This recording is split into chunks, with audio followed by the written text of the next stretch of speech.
Here are 10 tips you haven't heard before to help you not only complete your first ultra marathon, but to actually enjoy the experience. I recorded these while running the Run to the Sea 50k Ultra in Bournemouth, which, quick aside, could be a great race option if you're still wondering which ultra to go for. The aid stations were great, the route was attractive, and the elevation was a non-existent. Now, if you stay with me to the end of this video, you will have the tools to maintain energy, rally when it gets tough, prevent blisters and unnecessary fatigue after you cross the finish line. Let's get into it. So tip number one is be bothered. And what does that mean? It means if you've got something that you think, oh, that's rubbing a bit, stop and do it now. If you need to get your water or your food out your bag, fix it soon. Sam's going to give us a little example of what goes on in your head.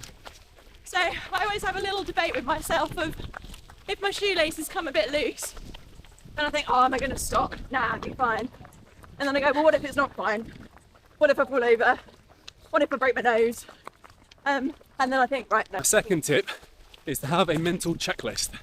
So this is something that's going to help you run well and not get into any issues. Have something where maybe you start from the ground up. How are my feet landing? Are my hips under my body? How's my running form? And consider things like hydration. Am I thirsty? Do I need to drink? And then fueling. How am I on target with my fueling plan? Lots of little check-in points will keep you on track. Tip number 3 is to have a mantra. Now, this should be something that you should put a bit of time into thinking about because it really needs to be specific to you. An example of this might be, I am X, Y, Z. And that's going to be something that empowers you, something that makes you feel strong. It's probably going to sound a bit silly when you first say it because you might not even thoroughly believe it. But the more you say it, the more you fire it, the more you wire it, you'll start believing that. So for example, if you're going through a bit of a rough spell, you can pull out your mantra. It might be, I am strong, I'm powerful, I've got this. And if you say that a lot in training, it'll just start to land and it will give you that little boost to want to keep going. My personal one, I've tweaked it a little bit. My short version is, I'm doing this for the life experience so that I can look back and smile. I had a longer one when I did my first 100 miler, which started with that. And then it went into land on the tripod, like a little running form thing. Stay elastic, you got this. I'm gonna ask Sarah what hers is. My name's still Sam. But yeah, this too shall come to pass. Doesn't matter how deep you are in your pain cave, it will end. And you just keep going, keep putting one foot in front of the other. But also when you're enjoying it, remember the highs, take the photos, smile, and then those memories will stay with you. So that's my one. Tip number 4, plan your nutrition, but make sure it involves timings. So work out how many grams of carbohydrate you want per hour, and then separate them into specific feedings. So for example, if having something every 30 minutes works really nicely, because now I know I'm gonna have 30 grams of carbohydrate, every 30 minutes I'll hit my 60 grams. It's then easy to keep that up, especially when you get tired. So the next tip is to plan for flavor fatigue. So as you're building your fueling strategy, have different flavors of stuff, because if you keep doing it, sooner or later you'll get bored. So a mix of maybe whole foods and gels, or if you're using fluids and liquid carb, get some different flavors, and also have water, because if you have a flavor and you're getting tired of it, it's nice to then wash it down with some plain water.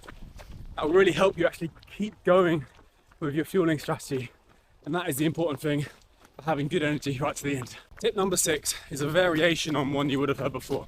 So I'm sure you would have heard, don't do anything new on race day, and I want to add something to that. Don't do anything new on race day, except if you're getting to a aid station and something is jumping out at you and you think, oh, I really fancy that, like there's a slice of watermelon, or you want to have some Coca-Cola or something, go for it, test it. Unless you're going for a PB time and you're really on your limit, you can have a little bit of variation. So our next tip is to look at the aid stations, work out what food and drink they provide, and then be guided by how long it's going to take you to run between them. Because that information will help you estimate how much fluid you're going to need to take between aid stations. So tip number 8 is pre-wrap your feet. So if this is your first ultra and you're not really sure about what's going to happen to your feet, you're going into new territory. So a nice little tip is to get some pet bandage tape and wrap it around your feet where you might expect to get blisters. I'll show you how to do this in the video. What this does is that if you're going to be getting blisters, it kind of prevents it before it happens.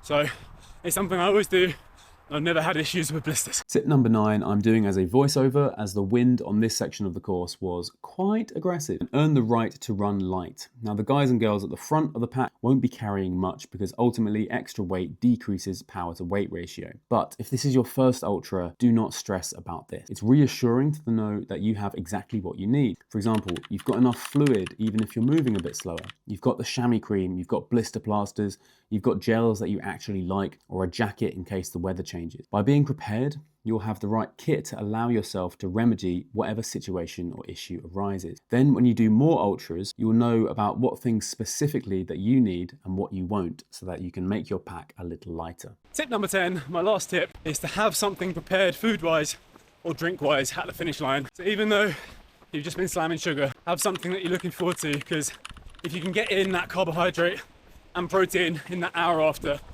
it will honestly make you feel a lot better through the rest of the day, even if you're going to be on a 4-hour drive like this lunatic. Now let me know your favorite tip in the comments, and don't forget to like and subscribe.